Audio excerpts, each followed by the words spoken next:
November 14 ಬಿಹಾರದ ಚುನಾವಣೆಯ result ಬರುತ್ತೆ. ನವೆಂಬರ್ 14 ನವೆಂಬರ್ 24 ಮಧ್ಯೆ ಈ ರಾಜ್ಯದಲ್ಲಿ 24ನೇ ಮುಖ್ಯಮಂತ್ರಿಯಾಗಿ ಯಾರಾದರೂ ಒಬ್ಬರು ಪ್ರಮಾಣ ವಚನ ಸ್ವೀಕರಿಸಬೇಕು. ಅದು ಕೆಪಿಸಿಸಿ ಅಧ್ಯಕ್ಷರಾಗಿರುವಂತಹ ಡಿ.ಕೆ. ಶಿವಕುಮಾರ್ ಅವರು ಅಥವಾ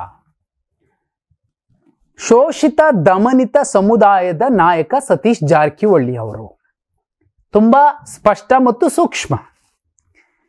ಕರ್ನಾಟಕದಲ್ಲಿ ಒಂದು ಸಮಾಜವನ್ನು ನೆಚ್ಚಿಕೊಂಡು ಕಾಂಗ್ರೆಸ್ ಇದುವರೆಗೂ ಅಧಿಕಾರದ ಗದ್ದುಗೆ ಹಿಡಿದಿಲ್ಲ, ಅದು ಸಾಧ್ಯವೂ ಇಲ್ಲ.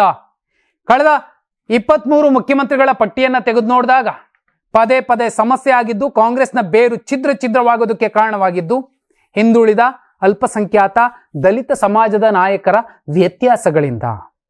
ಮೊಟ್ಟ ಮೊದಲ ಸಲ ಕಾಂಗ್ರೆಸ್ಸೇತರ ಸರ್ಕಾರ ರಾಜ್ಯದಲ್ಲಿ ಬರೋದಕ್ಕೆ ಕಾರಣವಾಗಿದ್ದು ಸಾರೆಕೊಪ್ಪ ಬಂಗಾರಪ್ಪ ಅನ್ನುವಂತಹ ನಾಯಕ ಮತ್ತು ಆತನ ಗುರು ಹಿಂದುಳಿದ ವರ್ಗಗಳ ಅಸಲಿ ಚಾಂಪಿಯನ್ ದೇವರಾಜ ಅರಸು ಅವರಿಗಾದಂತಹ ಅಪಮಾನ. ಆನಂತರದಲ್ಲಿ ಅವರು ಹೊರಗಡೆ ಬಂದು ಕ್ರಾಂತಿರಂಗ ಕಟ್ಟಿದ್ದು. ಅವತ್ತು ಸುಮಾರು 40 ಶಾಸಕರು ಕ್ರಾಂತಿರಂಗದಿಂದಲೂ ಕೂಡ ಆಯ್ಕೆ ಆಗಿದ್ರು. ಅವತ್ತು ಕಾಂಗ್ರೆಸ್ ಸ್ಥಿತಿ ಎಲ್ಲಿಗೆ ಬಂದು ನಿಂತಿತ್ತು. ಆದರೆ ಬಹುಪಾಲು ಜನ ಹೇಳುವಂಥದ್ದು, ಒಂದು ಸಮಾಜದ ನಾಯಕನನ್ನ ಸಿಎಂ ಸ್ಥಾನದಿಂದ ಇಳಿಸಿದ್ದಕ್ಕೇನೆ ಕಾಂಗ್ರೆಸ್ಗೆ ಈ ಸ್ಥಿತಿ ಬಂತು ಅಂತ.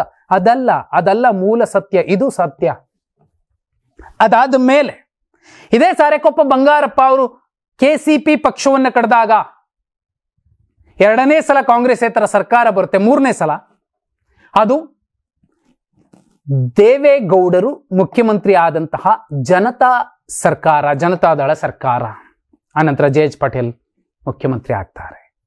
ಪ್ರತಿ ಸಲ ನೀವು ಇದೇ ಸಾರೆಕೊಪ್ಪ ಬಂಗಾರಪ್ಪ ಅವರು ಕಾಂಗ್ರೆಸ್ ಅನ್ನ ತೊರೆದು ಮತ್ತೆ ಬಿಜೆಪಿಗೆ ಹೋಗಿ ಸೇರಿದಾಗ ಅದುವರೆಗೂ 40 ಸ್ಥಾನಗಳನ್ನು ಗೆಲ್ತಿದ್ದಂತಹ ಬಿಜೆಪಿ ಏಕಾಏಕಿ 79 ಸ್ಥಾನಗಳನ್ನು ಗೆಲ್ಲುವಂತಾಯಿತು. ಅದಕ್ಕೆ ಕಾರಣವಾಗಿದ್ದು ಇದೇ ಬಂಗಾರಪ್ಪ. ಇನ್ನೂ ಒಂದು ಲಾಜಿಕ್, ಇದೇ ದೇವೇಗೌಡರು ಜನತಾ ದಳ ತೊರೆದು ಜಾತ್ಯತೀತ ಜನತಾ ದಳ ಕಡ್ದಾಗ ಬಹುಪಾಲು ಒಕ್ಕಲಿಗ ಸಮಾಜದ ನಾಯಕರು ದೇವೇಗೌಡರ ಜೊತೆಲಿ ನಿಂತಿರಲಿಲ್ಲ.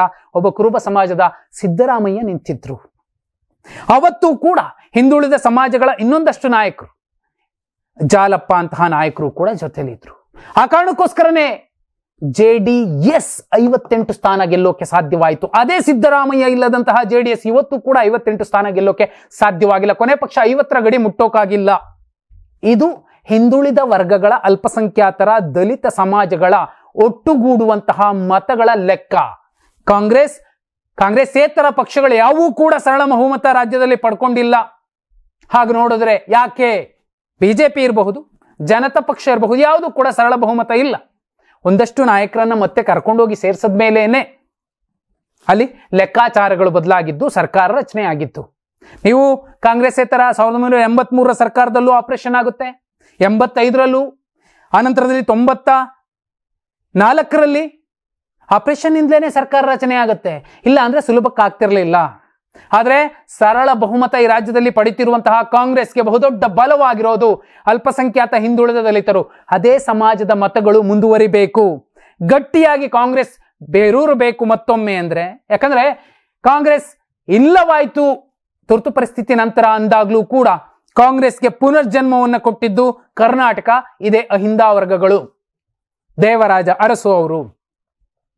ಈ ಎಲ್ಲ ಅಂಶಗಳನ್ನ ನೋಡಿದಾಗ ರಾಜ್ಯದಲ್ಲಿ ಮೊಟ್ಟ ಮೊದಲ ಸಲ ದಮನಿತ ಶೋಷಿತ ಸಮಾಜದ ನಾಯಕರೊಬ್ಬರನ್ನ ಖುದ್ದು ಸಿದ್ದರಾಮಯ್ಯ ಅವರು ಮುಂದೆ ನಿಂತು ಸಿಎಂ ಕುರ್ಚಿ ಮೇಲೆ ಕೂರಿಸಿ ಒಂದು ಗೌರವದ ವಿದಾಯವನ್ನ ತಗೋತಾರೆ ರಾಜಕಾರಣದಿಂದ ಅನ್ನುವಂತಹ ಚರ್ಚೆಗಳು ಜೋರಾಗಿ ನಡೀತಿವೆ, ಕೇಳಿ ಬಂದಿದ್ವು ಕೂಡ 2023ರ ಮುಖ್ಯಮಂತ್ರಿ ಆದಾಗ್ಲೇನೆ.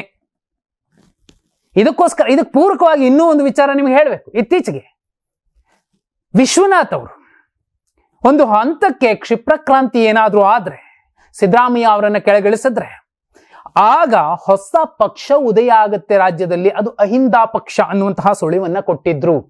ಅದಕ್ಕೆ ಪೂರಕವಾಗಿನೇ ಈಗ ಡೆವಲಪ್ಮೆಂಟ್ಸ್ ಆಗ್ತಿದೆ. ಸಿದ್ದರಾಮಯ್ಯ ಅವರ ಪುತ್ರ ಯತೀಂದ್ರ ಸಿದ್ದರಾಮಯ್ಯ ಅವರೇ ಹೇಳಿರುವಂಥದ್ದು, ವೈಚಾರಿಕತೆ, ಪ್ರಗತಿಪರ ಚಿಂತನೆ ಮತ್ತು ವೈಜ್ಞಾನಿಕ ಹಿನ್ನೆಲೆಯಲ್ಲಿ ಸಮಸ್ಯೆಗಳನ್ನು ಬಗೆಹರಿಸುವಂತಹ ಇಡೀ ದೃಷ್ಟಿಕೋನವನ್ನು ವಿಶ್ಲೇಷಿಸುವಂತಹ ನಾಯಕ, ಬದ್ಧತೆಯ ಪ್ರಾಮಾಣಿಕ ನಾಯಕ, ಬಹುಜನರಿಗೆ ಹಿತವನ್ನ ಬಯಸುವಂತಹ ನಾಯಕ, ಅದು ಸಿದ್ದರಾಮಯ್ಯ ಅವರ ಉತ್ತರಾಧಿಕಾರಿ ಸತೀಶ್ ಜಾರಕಿಹೊಳಿ ಅನ್ನುವಂತಹ ಮಾತೇನಿದೆ ಅದು ನಿಜವಾಗಬಹುದು. ಯಾಕಂದ್ರೆ ಹೇಳಿ ಕೇಳಿ ರಾಹುಲ್ ಗಾಂಧಿ ಅವರು ಅಹಿಂದಾವನ್ನ ಒಪ್ತಾರೆ. ಉತ್ತರ ಪ್ರದೇಶ, ಬಿಹಾರದಲ್ಲೂ ಕೂಡ ಸಿದ್ದರಾಮಯ್ಯ ಅವರ ಎಕ್ಸಾಂಪಲ್ ಕೊಟ್ಟು ಅಹಿಂದ ಅಂತಿದ್ದಾರೆ. ಅತಿ ಪಿछड़े ನ್ಯಾಯ ಯಾತ್ರಾ ಮಾಡಿದ್ರು. ಯಾಕೆ? Because of Ahinda. ಈಗ ಡಿ ಕೆ ಶಿವಕುಮಾರ್ ಅವರಿಗೆ ಸಿಎಂ ಸ್ಥಾನ ಕೊಡಬೇಕು, ನೋ ಡೌಟ್, ಅವರು ಪಕ್ಷಕ್ಕೋಸ್ಕರ ದುಡಿದಿದ್ದಾರೆ. ಆದ್ರೆ ಅವರಿಗೂ ಮುಂಚೆ ಆ ಜಾಗದಲ್ಲಿ ಒಬ್ಬ ದಮನಿತ ಶೋಷಿತ ಸಮಾಜದ ನಾಯಕನನ್ನ ತಂದು ಕೂರಿಸಿ ಆ ನಂತರದಲ್ಲಿ ಡಿ ಕೆ ಶಿವಕುಮಾರ್ ಅವರಿಗೆ ಕೊಡುವಂತಹ ಸಾಧ್ಯತೆಗಳು ಇರಬಹುದೇನೋ. ಆದ್ರೆ ಇನ್ನು ಮುಂದೆ ಕೂಡ ಮೀಸೆ ತಿರುವಿ ನಾವು ಈ ಸಮಾಜದವರು, ನಮಗೆ ಮತಗಳು ಬೇಕೇ ಬೇಕು, ನಾವೇ ಸಿಎಂ ಅನ್ನುವ ಸ್ಥಿತಿ ರಾಜ್ಯದಲ್ಲಿ ಉಳಿದಿಲ್ಲ. ಅದು ಸಾಧ್ಯವೂ ಇಲ್ಲ. ಒಂದು ವೇಳೆ ಅಂತಹ ಸವಾಲನ್ನ ಎಸೆಯುವಂತಹ ಯಾವುದೇ ಪಕ್ಷ ಇದ್ರೆ ಬಹಿರಂಗವಾಗಿ ಒಂದು ಹೇಳಿಕೆ ಕೊಟ್ಟರು ಸಾಕು, ನಮಗೆ ಅಲ್ಪಸಂಖ್ಯಾತ ಹಿಂದುಳಿದ ದಲಿತರ ಮತಗಳೇ ಬೇಕಿಲ್ಲ, ನಾವು ಮೇಲ್ವರ್ಗದ ಸಮಾಜದ ಮತಗಳಿಂದಲೇ ನಾವು 113 ಸ್ಥಾನ ಗೆಲ್ತೀವಿ ಅಂತ ಹೇಳುವ ಧೈರ್ಯ ಯಾರಾದ್ರೂ ಮಾಡಿದ್ರೆ ಅಂತವರು 43 ಸ್ಥಾನಗಳನ್ನು ಕೂಡ ರಾಜ್ಯದಲ್ಲಿ ಪಡೆಯೋಕೆ ಸಾಧ್ಯವೇ ಇಲ್ಲ. 43 ಸ್ಥಾನ. ಅಲ್ಲಿಗೆ ದುಡ್ಡೊಂದೇ ಮುಖ್ಯ ಆಗೋದಿಲ್ಲ, ಸಿದ್ಧಾಂತ ಮುಖ್ಯ ಆಗತ್ತೆ. ಬರಿ ಮಾತಿನ ಹುಟ್ಟ ಕಾಂಗ್ರೆಸ್ಸಿಗರಿಗೆ ಎಲ್ಲವೂ ಕೂಡ ಸಿಗೋದಿಲ್ಲ, ದಿಟ್ಟ ಕಾಂಗ್ರೆಸ್ಸಿಗರಿಗೆ ಸಿಗತ್ತೆ. ಆ ಕಾರಣಕ್ಕೋಸ್ಕರನೇ ರಾಜ್ಯದ ಮೊಟ್ಟ ಮೊದಲ ದಮನಿತ ಶೋಷಿತ ಸಮಾಜದ, ಹಿಂದುಳಿದ ಸಮಾಜದ ನಾಯಕರಾಗಿ ಸತೀಶ್ ಜಾರಕಿಹೊಳಿ ಅವರು 24ನೇ ಮುಖ್ಯಮಂತ್ರಿಯಾಗಿ ಪ್ರಮಾಣ ವಚನ ಸ್ವೀಕರಿಸುವಂತಹ ಸಾಧ್ಯತೆಗಳನ್ನ ತಳ್ಳಿ ಹಾಕುವಂತಿಲ್ಲ. ನೀವೇನಂತೀರಾ? ಕಮೆಂಟ್ ಮಾಡಿ.